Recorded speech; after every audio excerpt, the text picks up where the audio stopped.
Pas question. C'est impossible. Nous vivons ensemble, tu n'as qu'à signer les papiers du divorce. Bonne chance avec ta vie misérable.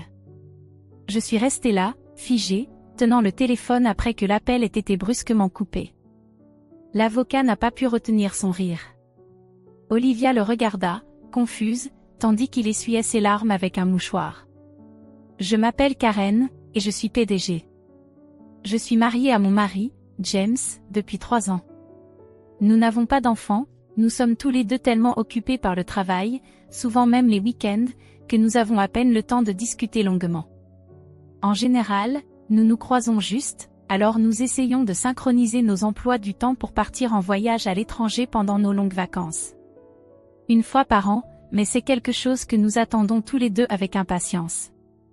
Lorsque nous nous sommes mariés, nous avons décidé d'acheter un appartement à l'étage supérieur d'une tour dans la région de la baie. C'était un défi financier, mais nous avons pensé à la valeur future de la propriété. Grâce à cela, nous sommes heureux de la vie que nous menons actuellement. J'ai une amie proche du lycée, Olivia. Parfois, nous déjeunons ensemble. Olivia est belle et a des critères élevés pour les hommes. Elle n'est pas encore mariée, mais elle est impatiente de se marier. Elle cherche des hommes bien éduqués et avec des revenus élevés sur des applications de rencontres, sans compromettre ses critères financiers. Un jour, je déjeunais avec Olivia dans un café près d'un parc. Nous avons étudié ensemble au lycée et à l'université, partageant même les mêmes cours. C'est pourquoi, au fil des années, nous avons échangé des conseils sur de nombreuses choses, sachant beaucoup de choses sur les histoires de rencontres et les préférences de l'une et l'autre. Pendant nos années d'étudiante, nous avons partagé des moments amusants et tristes. Ce sont des souvenirs que je garde maintenant avec affection. Depuis que je me suis mariée avec James il y a 3 ans, nous sommes toutes les deux devenues plus occupées, et nos occasions de nous voir se sont réduites. Maintenant, nous ne nous voyons plus que quelques fois par an. Je vais visiter ton appartement la prochaine fois, a soudainement dit Olivia. Elle n'était jamais venue chez moi auparavant.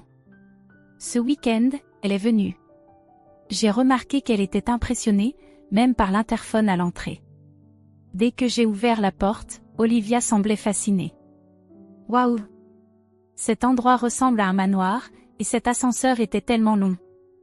J'avais choisi un appartement spacieux à l'étage supérieur car c'était un achat unique dans la vie. C'est même plus spacieux qu'une maison. C'est magnifique, vraiment incroyable, a dit Olivia en regardant autour d'elle, tournant la tête dans toutes les directions.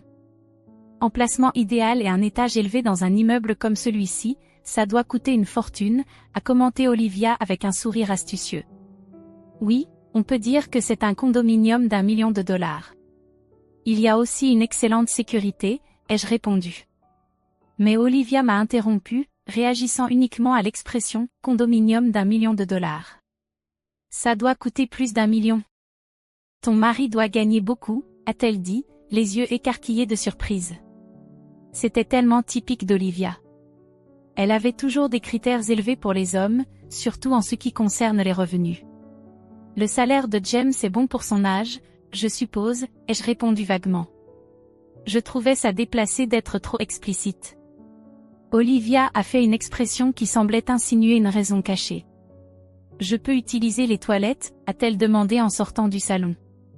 J'ai indiqué les toilettes et j'ai commencé à préparer le thé dans la cuisine. Je me suis inquiétée quand Olivia a mis du temps à revenir. J'étais sur le point d'aller vérifier quand elle est revenue en disant « Je répondais à un email ». Olivia n'inventait généralement pas ce genre d'excuses, alors j'ai ressenti un léger malaise. Pendant que nous profitions des biscuits qu'elle avait apportés en cadeau et buvions le thé, elle a demandé « Puis-je rester jusqu'à ce soir ?» Elle semblait vouloir saluer James. Depuis notre mariage, Olivia ne l'avait pas vu, donc ce n'était pas étrange qu'elle veuille le voir. J'ai décidé de vérifier avec James, juste pour être sûre. James était content de l'idée. Peut-être que je finirai le travail plus tôt, a-t-il répondu par email. J'ai dit à Olivia que c'était bon, puis j'ai commencé à préparer le dîner. Olivia était sur son smartphone, mais elle s'est ensuite levée et est allée aux toilettes à nouveau. Je ne l'ai pas remarqué pendant que je cuisinais, mais Olivia est restée longtemps. Lorsqu'elle est revenue, elle portait un collier familier, c'était mon collier. Alors que je fixais le collier, Olivia a souri timidement. « Comment il me va ? » « Ça va avec ma tenue ?» a-t-elle demandé, posant comme un mannequin. En voyant mon expression stupéfaite, Olivia a commencé à rire. « Ah, allez, je rigole. Je l'ai trouvé et je l'ai trouvé mignon. Il a dû coûter super cher, non ? C'est sûrement un bijou haut de gamme, a-t-elle dit, ressemblant à une enfant essayant de se justifier. C'est un cadeau que James m'a offert, ai-je répondu. Waouh, il doit vraiment être riche pour acheter un truc pareil, soupira Olivia. Mais le plus important, ce collier était gardé dans le placard de la chambre. Il semblait qu'Olivia avait faim d'aller aux toilettes, mais en réalité, elle était allée dans la chambre pour espionner le placard. Je n'arrivais pas à croire ses agissements. Cependant, je ne voulais pas avoir l'air mesquine, alors je me contentais de souligner que c'était un objet très précieux. Profitant de ma réaction contenue, Olivia fit une demande surprenante. « Je peux emprunter ce collier pendant un moment ? J'ai un rendez-vous avec un médecin que j'ai rencontré sur une application de rencontre. Je voudrais le porter pour ça. »« S'il te plaît ?» demanda-t-elle, joignant les mains comme si elle priait. À contre-séure, j'ai décidé de lui prêter. « D'accord, mais prends-en soin. Comme je l'ai dit, c'est un cadeau de James. » Dès qu'Olivia a su qu'elle pouvait l'emprunter, elle a souri et a commencé à toucher délicatement le collier. Lorsque j'ai fini de préparer le dîner, j'ai faim de me rendre aux toilettes pour vérifier la chambre. Et en effet, le placard dans la chambre et la commode à côté du lit n'étaient pas complètement fermés. Olivia a dû ouvrir toutes les tiroirs et portes qu'elle a pu trouver. Il y avait des empreintes digitales sur les bijoux, montres et métaux précieux. Elle a probablement touché aux objets, mais il ne semblait pas qu'elle ait eu l'intention de les prendre. Les chaussures semblaient avoir été essayées, et les talons étaient déformés. Cela avait clairement dépassé les bornes. Je suis retournée dans le salon et lui ai demandé, « Olivia, tu as fouillé dans plusieurs choses dans la chambre, non ? Les chaussures sont déformées et il y a des empreintes sur la montre. » Olivia a gonflé ses joues un peu, au lieu de sembler désolée. « Je te prie de ne pas refaire ça, » ai-je dit. Olivia a pris une expression neutre et a répondu, « Désolée. Je ne voulais pas faire un scandale et risquer de nuire à notre amitié, alors j'ai juste ri légèrement pour détendre l'atmosphère. » C'est alors que James est rentré à la maison. Il tenait une boîte de gâteaux. C'était la première fois que James et Olivia se voyaient depuis notre mariage. Au début, c'était un peu étrange, mais petit à petit, ils ont commencé à discuter, et pendant le dîner, ils parlaient déjà comme de vieux amis. Pendant que je lavais les plats, ils riaient ensemble. « Mon patron est terrible, hein ?» a dit James en riant. « J'envie l'équipe de James », ajouta Olivia. James souriait, les yeux plissés à force de rire. « Ce n'est pas vrai », répondit-il. J'étais un peu mal à l'aise de voir Olivia toucher James aussi décontracté, mais je pensais que c'était mieux que s'ils étaient distants. Après tout, James n'était pas le genre d'homme avec lequel Olivia avait l'habitude de sortir. Environ un mois après la visite d'Olivia, j'ai remarqué un changement chez James. Il utilisait beaucoup plus son smartphone, ce qu'il ne faisait normalement pas. Il semblait souvent distrait quand je lui parlais et me demandait de répéter ce que j'avais dit. Il emportait le téléphone partout, même aux toilettes. C'était un changement notable. Je sentais que j'étais en train de devenir une femme trompée. J'ai pensé à vérifier le téléphone de James une fois, mais j'ai hésité à le toucher. Nos conversations à la maison sont devenues de plus en plus rares. James a commencé à travailler beaucoup plus le week-end. Il n'était presque jamais à la maison le week-end. À l'origine, nous nous voyions à peine pendant la semaine, mais maintenant, nous ne nous voyons même pas le week-end. On dirait que nous vivions séparément, même si nous étions dans la même maison. De plus, nous avons commencé à dormir dans des chambres séparées sous prétexte de sa fatigue. Je pensais au divorce ou à la séparation quand j'ai trouvé les papiers de divorce sur la table du salon. En y regardant de plus près, j'ai vu que James les avait déjà signés. Bien que je m'en doutais déjà, voir cela m'a quand même choqué. Avec les mains tremblantes, j'ai appelé James. Je viens de rentrer à la maison et j'ai vu ça sur la table. Qu'est-ce que ça signifie ? Ça signifie exactement ce que ça a l'air. Je veux divorcer, a répondu James. J'ai insisté pour qu'il me donne une vraie raison. Je suis tombé amoureux de quelqu'un d'autre. Ce n'est pas juste une aventure, je parle sérieusement de ça. C'était clairement de la trahison. Puis, j'ai entendu une voix féminine familière au téléphone. C'était Olivia. Je sors avec James maintenant. Je veux même me marier avec lui, a-t-elle dit. Bien que je m'en doutais, l'entendre confirmer cela m'a fait battre le cœur plus vite, et j'ai commencé à transpirer froidement. Je suis tombée amoureuse de James dès que je l'ai vu chez toi. On a échangé nos contacts et on a commencé à s'envoyer des messages. Une chose en a amené une autre, et nous en sommes là, a expliqué Olivia. Son ton était sec. Peut-être que c'était vraiment sa nature. James a dit qu'il n'y avait plus rien à discuter. Tu peux simplement signer les papiers du divorce et les envoyer, a demandé Olivia. Je voulais parler, alors j'ai demandé à ce qu'elle dise à James de revenir à la maison. Pas question. On vit ensemble maintenant. Tu n'as qu'à signer les papiers du divorce. Bonne chance avec ta vie misérable, a répondu Olivia, mettant fin à la conversation brusquement. Je suis restée là, incapable de bouger pendant un moment. Après ça, j'ai commencé à avoir des nuits sans sommeil. James n'est pas revenu à la maison. Je ne pouvais même pas toucher aux papiers du divorce, ils sont restés là, intacts. De plus, Olivia continuait de m'envoyer des photos d'elle et James ensemble, exhibant leur relation. Cela ressemblait à une relation intime, mais c'était clairement du harcèlement. Ma santé mentale s'est détériorée. Mon apparence s'est dégradée, et parfois je me sentais distante même pendant la journée. Les gens autour de moi s'inquiétaient et m'ont fortement suggéré d'aller à l'hôpital. J'ai fini par être emmenée de force pour un traitement et j'ai commencé à prendre des médicaments. J'ai pu trouver un peu de paix et j'ai recommencé à dormir. D'une manière ou d'une autre, j'ai pu retourner au travail, mais alors quelque chose d'incroyable est arrivé. Quand je suis rentrée de l'hôpital, j'ai senti que quelque chose n'allait pas dans la chambre. En ouvrant le placard, j'ai remarqué que des sacs et des bijoux avaient disparu.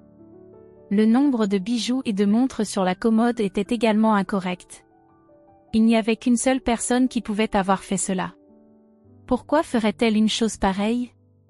Qu'est-ce que je lui avais fait? Mon insomnie est revenue, et j'ai eu encore plus de nuits blanches, peinant à passer les journées. Lors d'une consultation à l'hôpital, quand j'ai mentionné le vol à la maison, on m'a fortement conseillé de consulter un avocat. J'ai immédiatement contacté l'avocat de l'entreprise et pris rendez-vous. L'avocat m'a d'abord demandé « Que voulez-vous faire ?» Je vais divorcer. Je veux que ces deux-là affrontent les conséquences appropriées, ai-je répondu immédiatement, me surprenant même moi-même. Il n'y a pas si longtemps, j'étais indécise sur ce que je devais faire. Je n'arrivais pas à croire à la facilité avec laquelle ces mots sont sortis de ma bouche. Peut-être que je voulais vraiment les punir pour m'avoir tourmentée de manière aussi injuste. Une semaine plus tard, j'ai reçu un message d'Olivia. J'avais envoyé une lettre recommandée à son travail. Qu'est-ce que tu pensais, envoyer une lettre recommandée à mon lieu de travail? Olivia semblait vraiment en colère, sa voix remplie de rage. Tu devais attendre au moins. De toute façon, maintenant, je laisse tout entre les mains de mon avocat, ai-je répondu avant de raccrocher. Olivia a appelé plusieurs fois après ça, mais j'ai ignoré toutes ses tentatives. Puis James a appelé. J'avais envoyé une lettre recommandée à la maison de ses parents. Apparemment, le fait que l'affaire ait été exposée chez eux a provoqué un énorme bouleversement. Je voulais éclater de rire de la situation qu'il s'était lui-même infligée, mais je me suis contenue. Sentant que laisser tout entre les mains de l'avocat ne suffirait pas à apaiser mes sentiments, j'ai décidé de les confronter personnellement. Je les dénoncerai complètement sur le champ. L'avocat a fixé la date et l'heure, et nous avons décidé d'avoir la discussion dans son bureau. Quelques jours plus tard, les deux sont arrivés à contre-séure au bureau. Je pensais qu'ils viendraient avec un avocat, mais apparemment, ils étaient venus seuls. Olivia est entrée dans le bureau avec fracas, ouvrant brusquement la porte. James l'a suivie, semblant mal à l'aise. Enfin, nous nous rencontrons, espèce de lâche, a dit Olivia, ne cachant pas sa colère. James a essayé de la calmer. Tu nous as évité tout ce temps. Notre mariage a été retardé à cause de toi, a dit Olivia, semblant prête à jeter son sac sur moi à tout moment. James était désespéré, essayant de la retenir. En les regardant avec un sentiment de pitié, l'avocat a hoché la tête en ma direction. « Calmez-vous, s'il vous plaît. Si de la violence ou un langage abusif est utilisé, nous appellerons immédiatement la police, » a dit l'avocat. La mention de la police a fait se figer Olivia. Avec l'intervention de l'avocat, Olivia et James se sont assis et sont devenus plus calmes. Nous nous sommes assis face à la table de l'avocat, prêts à commencer la discussion. « James, tu demandes le divorce, n'est-ce pas ?» ai-je demandé. Olivia était furieuse, tandis que James était abattu, l'air défait. « Nous sommes d'accord pour le divorce. Cependant, étant donné que votre relation est considérée comme de l'adultère, nous demanderons des dommages-intérêts pour préjudice moral, ai-je déclaré. Le visage de James s'assombrit. Je suis d'accord pour le divorce, mais après avoir payé les indemnités, ne nous contacte plus, dit-il. J'ai acquiescé en silence. Olivia semblait insatisfaite, peut-être s'attendant à plus de résistance de ma part. Lorsque l'avocat a commencé à discuter du montant de l'indemnité, Olivia a explosé. J'ai dit que n'importe quel montant irait. Nous avons assez d'argent. Olivia s'est assise avec arrogance, les bras croisés, puis a ajouté. Il ne t'a pas dit ?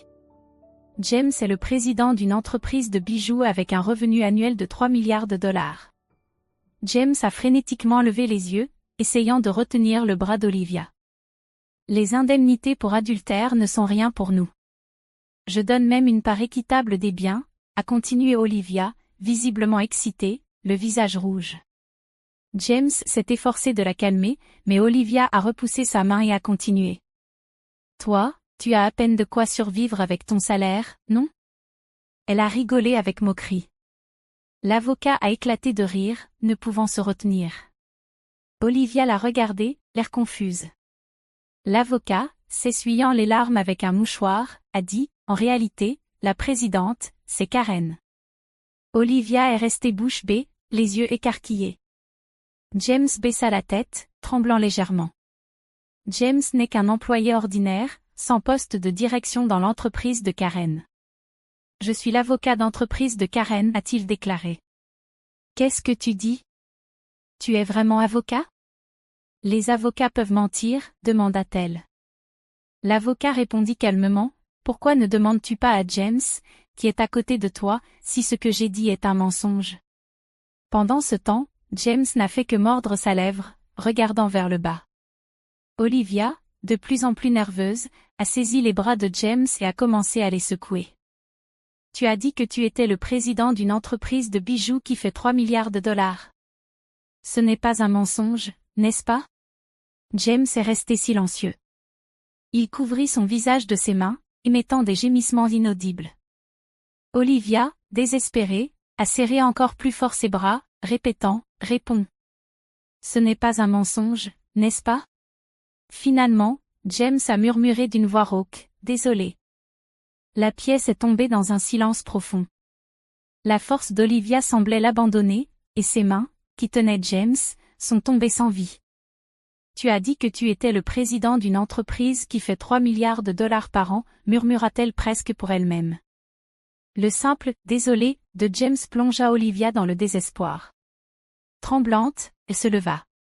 C'est un mensonge, n'est-ce pas ? Il est impossible que tu sois le président, Olivia me pointa du doigt accusativement.